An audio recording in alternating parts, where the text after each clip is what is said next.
কিভাবে আমি একজন ভালো মুসলিম হতে পারি। আমি এখানে 3টা এরিয়া হাইলাইট করব। এখানে যারা লিখছেন শুধু 3টা ক্ষেত্র। আপনি নিজেকে একটা বাস্তবসম্মত উপায়ে যেন বলতে পারেন, আমি অন্তত এই 3টা জায়গাতে আগের চেয়ে ভালো এবং উন্নতি করেছি। প্রথমটা হলো ইবাদত। আমার প্রথম চিন্তাই হবে ইবাদত নিয়ে। আমার ফজর নামাজ কি আগের চেয়ে ভালো হচ্ছে? আমি কি অন্তত ঈশা আর ফজরটা সময় মতো সঠিকভাবে আদায় করতে পারছি? পুরুষদেরকে বলছি, আমি কি ফজরের জন্য উঠতে পারছি এবং মসজিদে যেতে পারছি? হয়তো এটা প্রতিদিন করতে পারছেন না, কিন্তু এটাকে একটা লক্ষ্য হিসাবে নির্ধারণ করুন। আপনাকে রাতে তাড়াতাড়ি শুয়ে পড়তে হবে। তরুণরা, আমি বলছি আপনি জীবনে কিছুই ঠিকমতো করতে পারবেন না যদি তাড়াতাড়ি না শুয়ে পড়েন। রাতে যে হুক্কা নিয়ে ওইসব উচ্চমার্গীয় কথাবার্তা আপনারা বলেন, সেগুলো এই উম্মাকে কোনো কিছুতে সক্রিয় করবে না। আমি বলছি ওই সমস্ত গম্ভীর আলোচনা, ভালো ভালো কথা, তারপর আপনারা সকাল 10টায় ঘুম থেকে উঠে ফজর পড়ছেন। আপনার গত রাতের শর্মা আর হুক্কা নিয়ে বিশদ আলোচনা, এই উম্মা কি ওগুলোর কারণে জাগবে মনে করেন? ঠিক সময় ঘুমোতে যান, তাড়াতাড়ি উঠুন, ঠিক মতো ফজর পড়ুন, সকালে কোরআন পড়ুন। ইন্না কুরআন আল ফাজরি কানা মাশহুদা। নিয়ম করে ঠিকঠাক মতো কোরআন পড়ুন। আমরা দুনিয়া বদলানোর কথা বলি, কিন্তু আমরা একটা দিনের কার্যক্রমও বদলাতে পারি না। আপনি যদি আপনার দিন বদলাতে পারেন, তাহলে আপনার বছরও বদলাতে পারবেন, আপনার জীবনও বদলাতে পারবেন। আপনাকে আপনার দিন দিয়েই শুরু করতে হবে। ইবাদত অর্থে আপনার সকালটাকে ফলপ্রসূ করতে হবে। ইবাদতের একটা অংশ হলো, আমি বিশেষ করে এখানে তাদের অন্তর্ভুক্ত করব যাদের দূরদর্শিতা আছে। আপনার দূরদর্শিতা, আপনার অনুপ্রেরণা আসবে কোরআনের মাধ্যমে। কোরআন আপনার হৃদয়ে থাকতে হবে। যতটুকু সম্ভব কোরআন মুখস্থ করার প্রজেক্ট শুরু করতে হবে আপনাকে। একেবারে যতটুকু পারেন, যত কমই হোক না কেন। আপনি যদি বেশি করে করতে পারেন তাহলে বেশি করেন, কিন্তু প্রতিদিন ফজরের সময় একটু কোরআন তেলাওয়াত, একটু মুখস্থ করা, এটাই আপনার দিনকে ভালোভাবে শুরু করবে। আর আমি আপনাকে গ্যারান্টি দিতে পারি, আপনি যদি এরকম করেন, শুধু সপ্তাহে একবার করে দেখেন, পার্থক্যটা আপনি দিনের বাকি সময় ধরে বুঝতে পারবেন। আপনি লক্ষ্য করবেন যে ওই দিনটাতে অনেক বেশি বারাকা আছে, আপনি অনেক বেশি কিছু শেষ করতে পারছেন, আপনার চারপাশে দরজা খুলে যাচ্ছে, অনেক সুযোগ তৈরি হচ্ছে, আপনার মন পরিষ্কার আর অনেক সৃষ্টিশীল আইডিয়া আসছে। আপনি দেখবেন আল্লাহ আপনাকে ওইসব কল্যাণ দিচ্ছেন এবং দরজা খুলে দিচ্ছেন যেগুলো আগে বন্ধ ছিল। কাজেই প্রথমটা, কতগুলো এরিয়া আমি যেন বলেছি? 3টা এরিয়া। প্রথমটা হলো ইবাদত। এটাই প্রথম এরিয়া যেটাতে আমি আরো ভালো করতে যাচ্ছি। দ্বিতীয় এরিয়া, যেটার জন্য সত্যি আপনাকে ভালোভাবে খাটতে হবে, এটার ব্যাপারে মাথা ব্যথা থাকতে হবে, সেটা হলো শিক্ষা, জ্ঞান। কিভাবে আমি এই এরিয়াতে আমার জ্ঞান বাড়াবো? আমি জ্ঞানকে ইবাদত থেকে আলাদা করে দেখি, কারণ কিছু কিছু মানুষ জ্ঞান অর্জনের উপর এত বেশি ফোকাস করে যে তাদের ইবাদতের অবস্থা হয় খুবই শোচনীয়। তারা ইবাদত করে না, তাদের ধারণা তাদের জ্ঞান ইবাদতের শূন্যস্থান পূরণ করে দিবে।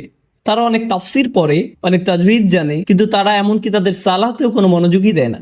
তাহলে সেই জ্ঞান আছে কিসের জন্য? আমি অগ্রাধিকার ভিত্তিতে এগুলো উল্লেখ করেছি। প্রথমটা ইবাদত, দ্বিতীয়টা জ্ঞান। আমি বলছি না যে আপনারা আলেম হন এবং শরীয়তের উপরে ডিগ্রি নিন। যারা করছেন তাদেরকে অভিনন্দন জানাই। আমি এখানে সবার কথা বলছি। এখানে সবাই মুফতি বা আলেম নাও হতে পারেন, কিন্তু আপনাকে শিক্ষিত মুসলিম হতে হবে। আপনার ইসলামের উপর অন্তত প্রাথমিক পর্যায়ের বিদ্যা থাকতে হবে। আমি এখানে সবার কথা বলছি। তাই আপনার জন্য আমার পরামর্শ হলো, বছরের শেষ বা আগামী বছরের মধ্যে আপনি কিছু অন্তত পড়েন। আপনি সিরাহ পড়ুন, নবী মুহাম্মদ সাল্লাল্লাহু আলাইহি সাল্লামের জীবনী একবার। আর আপনার প্রতি বছরই এটা করা উচিত। আসলে আপনার আলাদা আলাদা জায়গা থেকে পড়া উচিত। প্রতি বছর সিরাতের উপর আপনার পড়াশোনা করা উচিত। সত্যি সত্যি পড়ুন।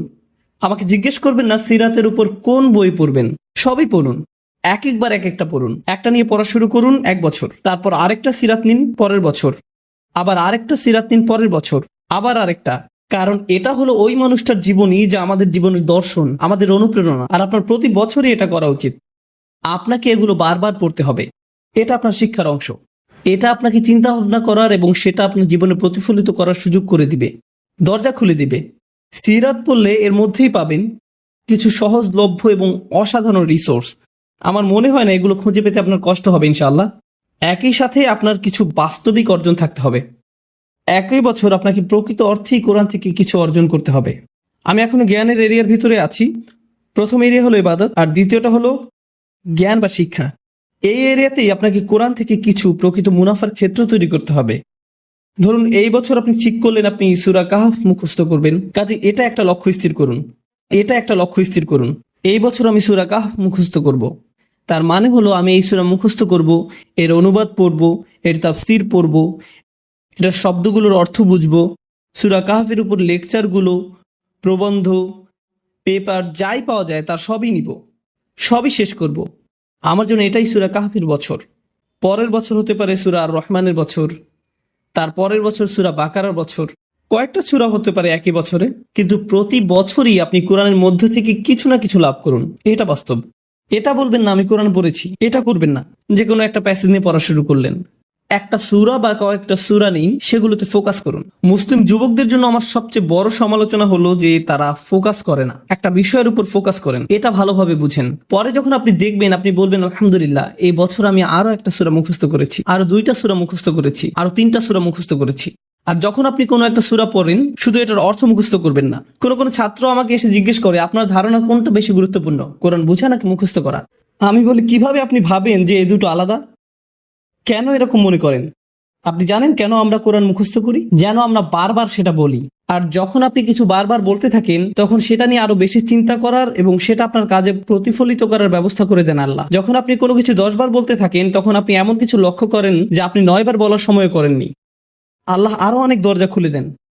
আল্লাহে কোরআনের জন্য এটা খুবই সত্য। যত বেশি আপনি পড়বেন তত বেশি বুঝবেন, আর যত কম পড়বেন তত কম বুঝবেন। এটা অন্য কোনো বইয়ের মতো না। কোরআন বোঝার ভিত্তি হলো কোরআন মুখস্থ করা। আল্লাহ আরো অনেক দরজা খুলে দেন। আল্লাহে কোরআনের জন্য এটা খুবই সত্য। কাজেই যে সূরা আপনি পড়তে ও বুঝতে চাচ্ছেন ভালো হয় সেটা মুখস্থ করে ফেললে। এই দুটো সবার আগে। তো আমি সিরাত নিয়ে বললাম আর কোরআন নিয়ে বললাম। এবার ইলেকটিভ বা নির্বাচক। ধরেন এটা আপনাদের জন্য এই বছরের ইসলামিক সেমিস্টার। এই সেমিস্টারে ঐচ্ছিক কাজে যুক্ত করেন।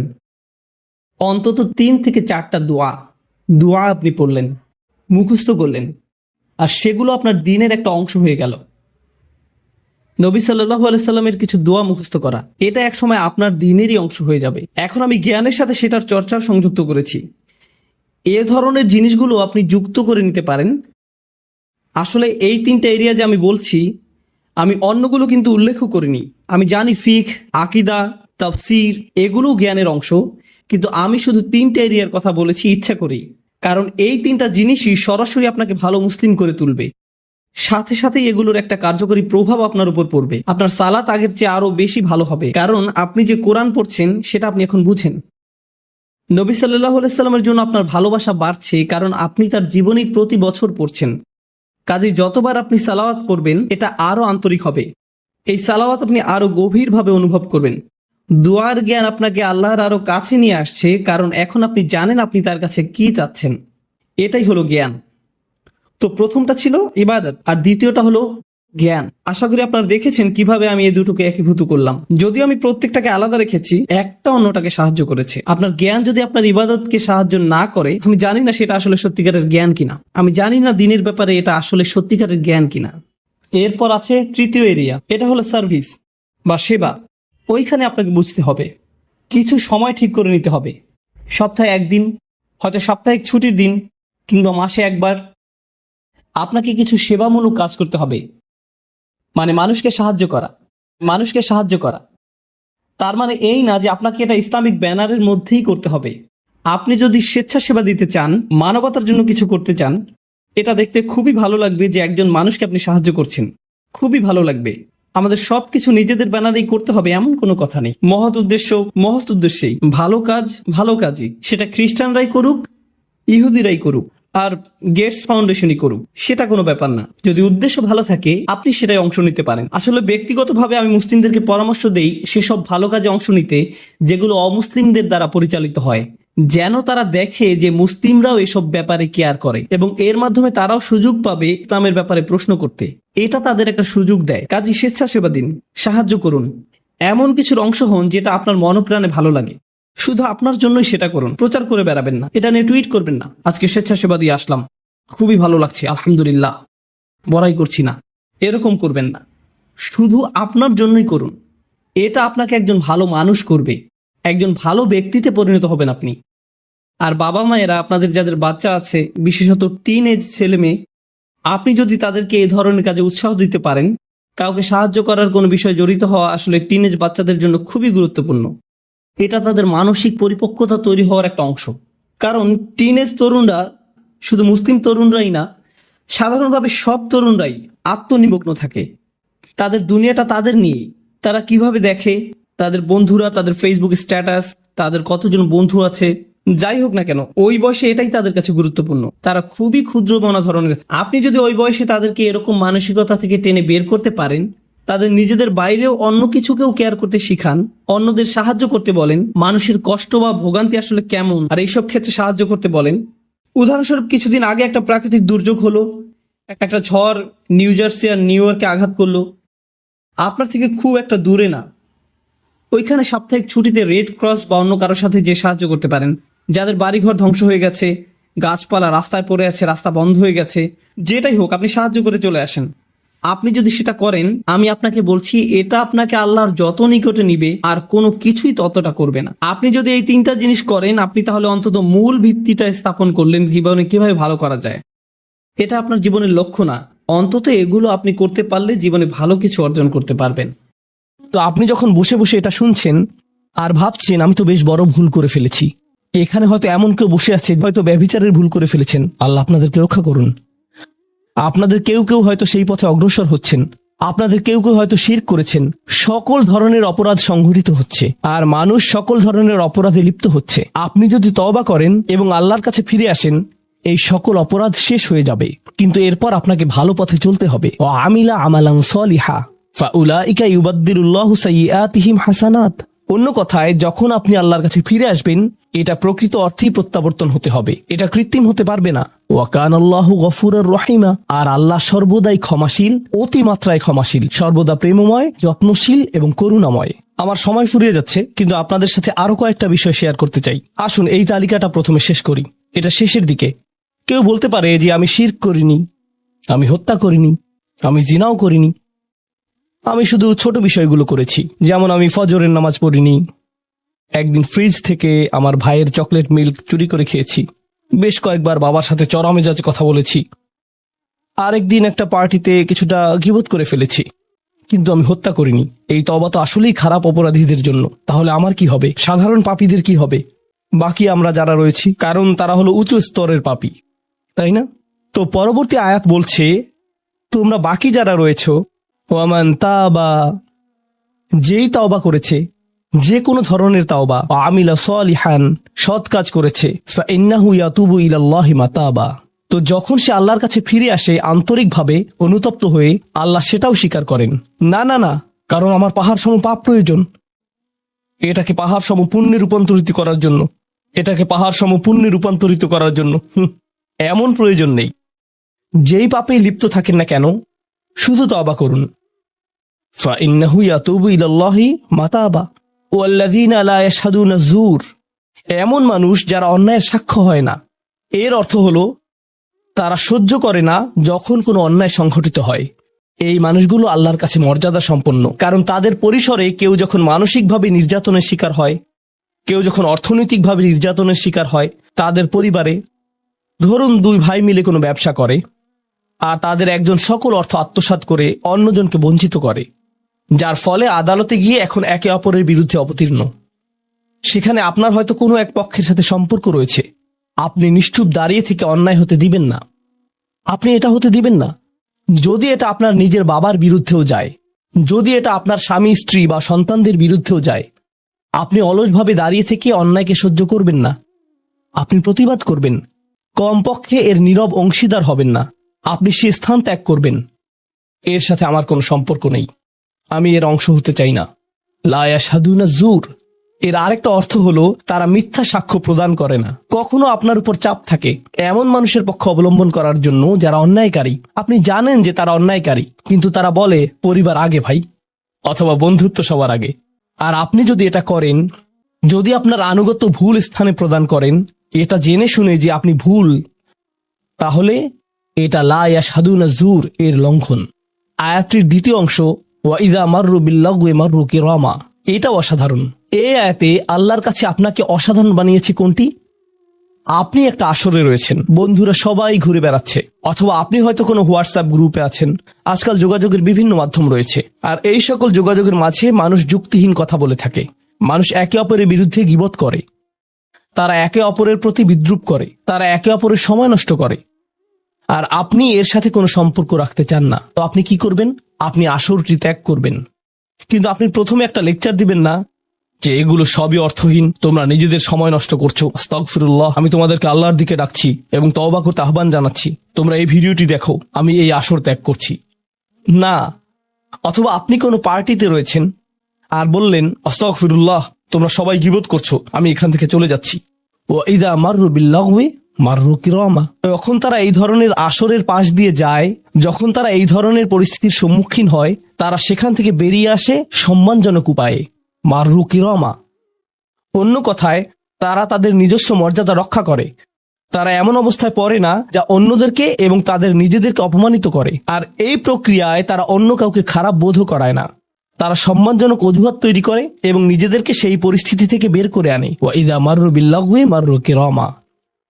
আর সবশেষে, ওয়াল্লাযীনা ইযা যুক্কিরু বিআয়াতি রাব্বিহিম লাম ইয়াখিরু আলাইহা। আসলে এখনো শেষ হয়নি, আপনাদের ভালো বোধ করার জন্য বললাম। ওয়াল্লাযীনা ইযা যুক্কিরু বিআয়াতি রাব্বিহিম লাম ইয়াখিরু আলাইহা সুম্মান ওয়া উময়ানান। এটা জুমায় অংশগ্রহণকারীদের জন্য। যখন তাদেরকে স্মরণ করিয়ে দেয়া হয়, তারা অন্ধ এবং বধিরের মতো পড়ে থাকে না। অন্য কথায়, তারা সেগুলো উপেক্ষা করে না, তারা সেগুলোকে হালকাভাবে গ্রহণ করে না। তারা কিছু শোনার পর বলে না যে হ্যাঁ, এটা আমার সম্পর্কেই বলেছে, এটা ঠিকই আমার বিবেককে আঘাত করেছে, কিন্তু আমি ভুলে যাব যে এটা আমি শুনেছি। আমি ভান করব যে এটা আমার সম্পর্কে না এবং এটা নিয়ে চিন্তা করব না। তারা ইচ্ছাকৃত বধির না, আর তারা ইচ্ছাকৃতভাবে অন্ধও না। সেই স্মরণিকার প্রতি যা তাদেরকে প্রদান করা হয়েছে, এটা ছিল আপনার সম্পর্কে, এটা ছিল আপনার কার্যকলাপ সম্পর্কে, আপনার উদ্দেশ্য সম্পর্কে। আর এখন আপনি এটা আর নিতে পারছেন না, কারণ আপনি পরিবর্তিত হতে চান না। বাল ইউরিদুল ইনসানু লিয়াফজুরা আমামাহ। মানবজাতি শুধু তার সামনে যা রয়েছে তাতে নিমজ্জিত হয়ে যেতে চায়। প্রলোভনগুলো এতটাই মজবুত। আর কোরআন উলিন নুহা সম্পর্কে বলছে, তারা এমন মানুষ যারা নিজেদেরকে সংযত করতে পারে। আপনাকে স্মরণ করিয়ে দেয়া হচ্ছে নিজেকে সংযত করার জন্য, আর আপনি বলছেন আমি সংযত হতে চাই না, আমি এই অবস্থাতেই ভালো আছি। আমি ইতিমধ্যেই কাজটি করার দিন, তারিখ এবং স্থান নির্ধারণ করে ফেলেছি এবং টিকিটও করে ফেলেছি। এরপর এই খুতবাটি আমার মুড নষ্ট করে দিল। তো আমি এখন একটা বার্গার খাবো এবং খুতবায় যা শুনেছি তা নিয়ে চিন্তা করব না। তারপর সেখানে যাব যেখানে আমি যেতে চেয়েছিলাম। খুতবাটা বেশ দেরিতে শোনা হয়েছে। সেই মানুষেরা এমনটা করে না। যখন কোনো স্মরণিকা শ্রবণ করে, নিজেদের উপর এর প্রভাব পড়তে দেয়। তারা এটাকে পরিবর্তন ঘটানোর সুযোগ দেয়। এটাই তাদেরকে আল্লাহর কাছে বিশেষ মানুষে পরিণত করে। প্রসঙ্গক্রমে, কখনো কখনো আপনার ভিতরে ঘটে যাওয়া সেই পরিবর্তন অন্য কেউ দেখে না, অন্য কেউ জানে না সেই পাপ সম্পর্কে যার দিকে আপনি অগ্রসর হচ্ছিলেন। সেটা শুধুই আপনি এবং আল্লাহর মাঝে সীমাবদ্ধ। আর আল্লাহ আপনাকে তার ইবাদ হিসেবে গণ্য করেন, কারণ আপনি সেই পরিবর্তন ঘটিয়েছেন। তো এখন যেহেতু আমরা সমাপ্তির দিকে যাচ্ছি, এটাই এখানে বর্ণিত শেষ গুণ। এই মানুষেরা শুধুমাত্র নিজেদের নিয়ে উদ্বিগ্ন না, বরং তারা তাদের পরিবার নিয়ে উদ্বিগ্ন। ওয়াল্লাযীনা ইয়াকুলুনা রব্বানা হাব লানা মিন আজওয়াজিনা ওয়া যুররিয়াতিনা কুররাতা আয়ুনিন। হে প্রভু, আমাদের স্ত্রী এবং আমাদের সন্তানদের দ্বারা আমাদেরকে চক্ষুর শীতলতা দান করুন, যার অর্থ দুইটি জিনিস।